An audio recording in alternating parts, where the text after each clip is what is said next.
ربكما تكذبان يخرج منهما اللؤلؤ والمرجان فبأي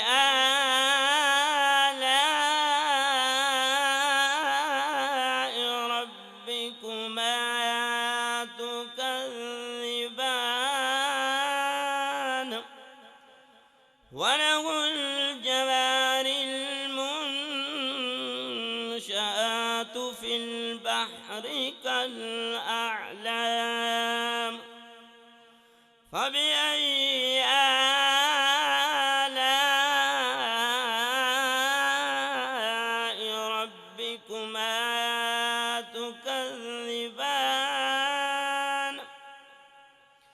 آمنت بالله صدق الله العظيم.